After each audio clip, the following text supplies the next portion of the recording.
Hi, this is Neil Clements, and this is The Real Deal with Neil. Today, we're talking about the biggest lesson that I learned that shaped the trajectory and future of my career, and truly not only of my career, of my life. And I want to share this with you and just a quick tidbit of our time together.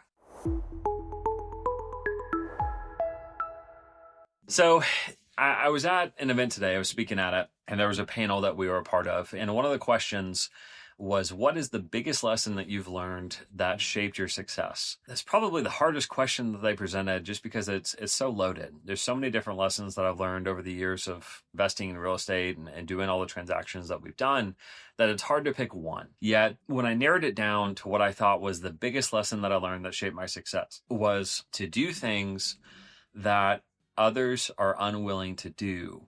And that's where you find success. And what I mean by that is, for instance, for me, what does it look like? When we're cold calling or when we, have a cold caller, we're not making, 5 cold calls a day or 20 cold calls a day. For instance, I hear like some realtors or real estate investors say, hey, yeah, I just talk to like 3 to 5 people a day and you'll be good. You'll have this huge successful business. And I mean, I guess that's true for some people, but I kind of more of ask the question of what action could I take that it would make it unreasonable for me to be successful, right? How could I take so much action to where it's just completely unreasonable that I would not succeed? And so for us, I think this was like 22 or 23, we made hundreds of thousands of cold calls, 250, maybe 300,000 cold calls throughout that year, talked to over 20,000 people to be able to put together the deals that we did. And now it was incredibly lucrative. And, I tell you that to say, it's like, I think that just a lot of people underestimate how much effort goes into this investing business, especially the flipping business. It seems like there's so much competition, whether it's house flips, land flips, you name it. There's so many people out there doing so many different things, putting out so much marketing, especially in-personal marketing, such as mailing and things like that. You have to do something to stand out. Another example I can think of is that we really love to do mobile home flips. And for me, it's kind of the marrying of land with houses. And what I mean by that is with land investing, you're just investing on the value of the land. While the houses, you're improving the house. But a lot of people who do houses don't want to do mobile homes because I think it's like beneath them or, the mobile homes aren't nice enough or whatever.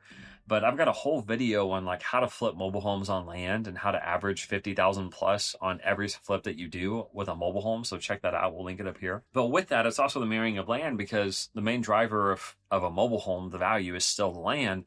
But we can renovate a mobile home and produce really, really great profits every single time. And how can we do that? Well, we have close proximity to these mobile homes. The same contractors we would use on a $500,000 house, we use on a mobile home. And so we make them look really, really nice. We add value to them. We know what they're going to qualify for a loan and we sell them. And it's like so many people are missing that. And so many people are missing. I talked to a land investor last week who was asking me, hey, what are some lists that you pull? Maybe some niche lists that I haven't heard of. Well, what a lot of people are missing is that you can pull mobile home lists because when you pull a list full of just like vacant land and you just mail the vacant land, well, that's what you're going to get. Like, what about the mobile homes on acreage?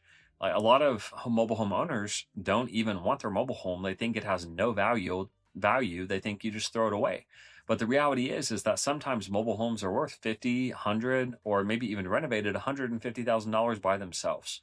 And so you're missing out a huge opportunity by not even looking at mobile homes. Another aspect of doing things others are unwilling to do is that for land investors is probably quite obvious, but raw land. But even the step beyond that, so like house flippers don't want to do land. Land investors don't want to do houses. And I truly think, I just did a video on like the evolution of investing. And I truly think that a successful investor probably does both, or at least has the competency to do both. But also with land, a majority of our deals are actually subdivides. And a lot of land investors that I talk to, they're okay doing the exempt subdivides, meaning in Texas, at least, it's 10 acres plus, and you don't have to go through the whole platting process and really the whole hassle of doing that.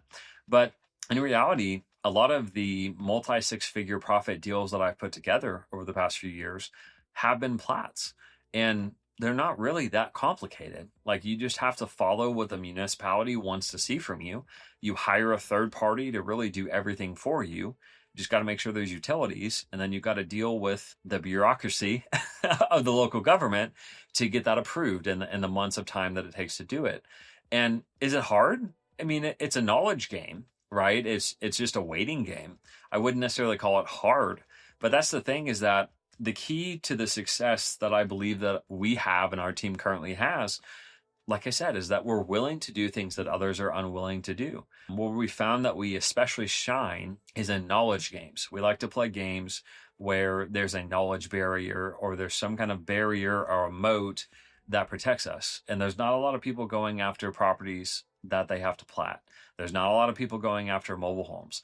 There's not a lot of people willing to do that many cold calls, or if you're not doing cold calls, there's not a lot of people willing to do that many mailers in a year. And so it's just one of those things. I just wanted to record this quick tidbit for you to encourage you to, in your business, maybe it's not cold calling, maybe it's not mobile homes, maybe it's not platting, but I would just encourage you to look at your business and ask yourself, what can I do to do something that somebody else is unwilling to do in my business? And what areas am I protected from competition because I'm willing to take it a step further that nobody else is willing to take it to? And what amount of action do I need to do in that area to make it unreasonable that I would fail? You know, a good way to look at it, there's a famous Kobe Bryant quote that says, you know, all these young guys out here are playing checkers and I'm playing chess.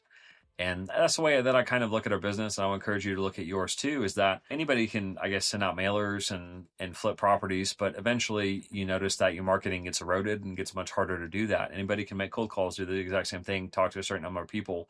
But I believe that the truly exceptional people in this business, whether it be land flipping, house flipping, heck, even rental properties, is that they are doing things that nobody else is willing to do. And that's simply a huge reason for their success. So guys, I hope you appreciated this good word. Go out there, kill it today.